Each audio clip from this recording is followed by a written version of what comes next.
Tema 2. Los protagonistas. Después de analizar cuál era el escenario en el que se desenvolvió la historia de la crucifixión de Cristo y de ver cómo en nuestros días es muy parecido el contexto político, religioso, social y espiritual, hablemos de los protagonistas de esta historia, que también es nuestra historia. Hubo en medio de toda esta actividad hombres y mujeres que fueron claves en el desarrollo del plan de Dios para completar la obra de salvación para la humanidad. Vamos a conocer primero algo de la vida de estos personajes que nos seguirán el resto de esta narración que nos lleva camino al Calvario. Quizás tú te puedas identificar con alguno de estos personajes.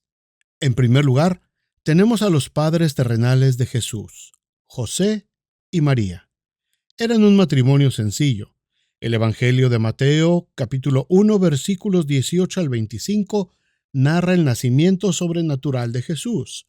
José era de linaje real, descendiente directo del rey David. María, de acuerdo a muchos teólogos, venía de la línea de Aarón, el gran sacerdote instituido por Dios, por lo que da a entender el relato en Lucas 1, 5. Hubo en los días de Herodes, rey de Judea, un sacerdote llamado Zacarías, de la clase de Abías. Su mujer era de las hijas de Aarón y se llamaba Elisabet. Más adelante dice el versículo 36, y he aquí tu parienta Elisabet, ella también ha concebido hijo en su vejez, y este es el 6º mes para ella, la que llamaban estéril. Aunque en ese momento histórico y bajo esas circunstancias, esta genealogía carecía totalmente de valor, era de suma importancia conforme al corazón de Dios. De esta manera podía llevar a cabo su parte en la importante misión de salvación para la humanidad en condiciones muy difíciles y peligrosas, y con la certeza de que el que les había llamado estaría con ellos hasta el final. Dios busca hombres y mujeres, matrimonios y familias que puedan decir con determinación: he aquí los siervos del Señor, hágase con nosotros conforme a tu palabra. Hombres y mujeres que saben que son parte de una nación santa, que provienen de un linaje real y de un real sacerdocio. Para el mundo, eso no importa nada, pero para los que han sido redimidos por la sangre del Cordero, significa todo. El segundo protagonista de nuestra historia es un hombre llamado Juan el Bautista.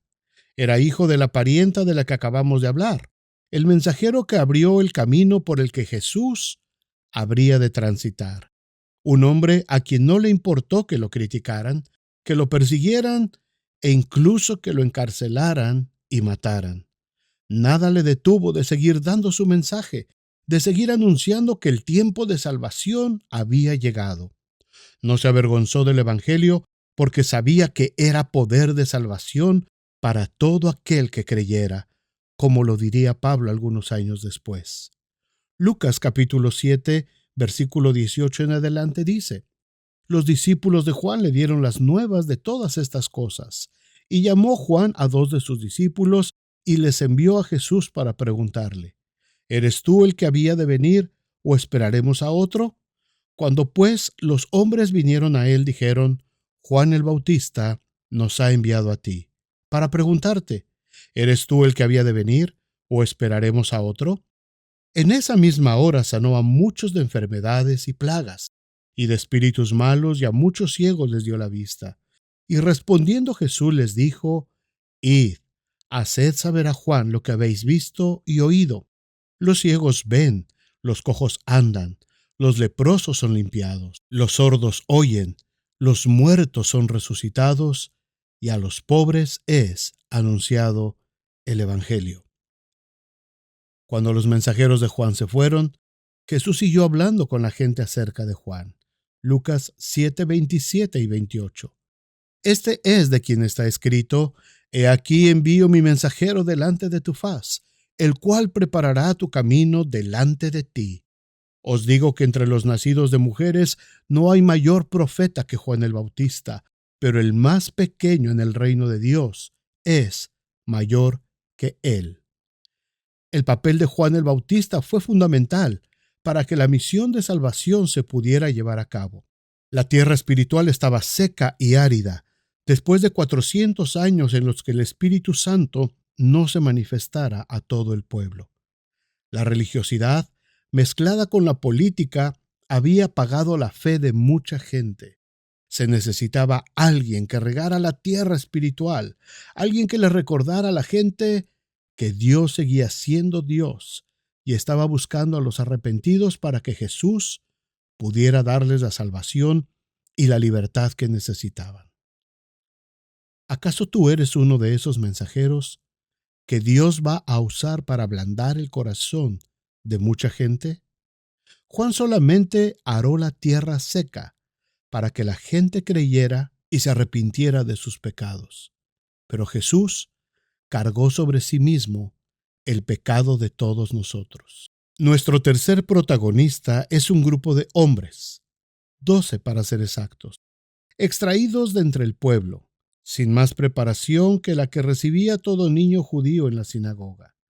Fueron 12 hombres cogidos directamente por Jesús, después de pasar una noche de oración.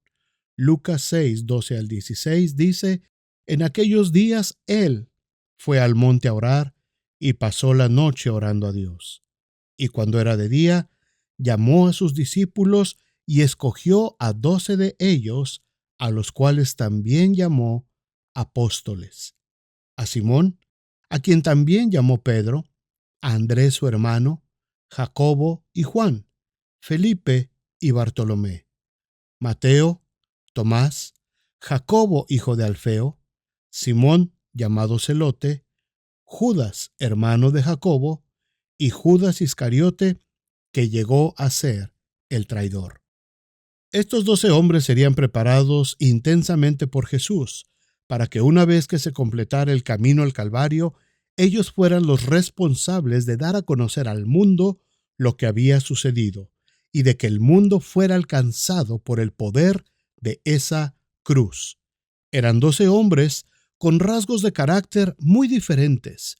Había irascibles, temerosos, dudosos, incrédulos y hasta un traidor.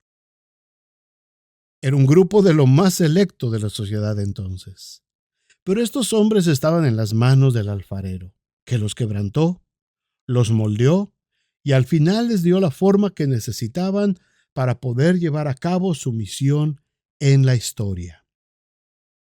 ¿De dónde nos sacó el Señor a nosotros? ¿Quiénes éramos antes de oír la voz de Jesús? Pero todavía hay más protagonistas importantes en esta historia. Nuestro cuarto protagonista es la trilogía de la maldad: el sumo sacerdote Anás, Herodes el tetrarca, el gobernador de Galilea y el gobernador de Jerusalén, Poncio Pilato. El sacerdote Anás fue el que mandó arrestar a Jesús en el huerto de Getsemaní y el que pagó a Judas las 30 monedas de plata para que lo traicionara. Juan 18, 19 al 24 narra que después de interrogarlo y golpearlo, lo mandó al otro sacerdote Caifás. Este lo entregó a Pilato, quien al interrogarlo no halló culpa en él y lo envió a Herodes. Lucas 23 narra este evento. Luego éste lo regresó a Pilato para hacer lo que el pueblo le dijo al final. Espero que ninguno de nosotros sea uno de estos protagonistas, que niegan a Jesús, que le abofetean con su pecado y le pisotean y que al final se lavan las manos sintiéndose inocentes y diciendo que la culpa de su caída es de la iglesia, es de los hermanos o es del cuerpo de Cristo. Y por último, no podemos dejar de lado a las protagonistas de la resurrección. Un par de mujeres, de acuerdo al relato del capítulo 28 de Mateo, que tuvieron que enfrentar 4 hechos sobrenaturales en una mañana de domingo: un terremoto, la presencia de un ser con aspecto de relámpago, una tumba vacía y finalmente un encuentro con el Cristo resucitado que les llenó de temor y gozo a la misma vez. El evento del camino al Calvario no es un asunto de hombres o de mujeres. Se trata de corazones dispuestos a creer y a obedecer la voz de Jesús. ¿Con cuál de estos protagonistas te identificas? A lo largo de los evangelios y a lo largo de los siglos de la historia de la Iglesia, hay muchos protagonistas más de los cuales tardaríamos muchas horas hablando. Enfermos, ciegos, sordos, endemoniados, hambrientos, amigos, gente buena, gente mala y miles de personas que participaron en este camino. A los apóstoles se sumaron personajes de gran valor espiritual, como Pablo, Bernabé, Silas, Timoteo, Onesíforo, Priscila y Aquila, y muchos más. Pero de alguna forma, nosotros también somos los protagonistas de esta historia. Aunque estemos a más de 2000 años de distancia, seguimos siendo protagonistas. ¿Hasta dónde seremos capaces de llegar en nuestro compromiso de defender y de proclamar el mensaje del Evangelio, como lo hicieron todas estas personas?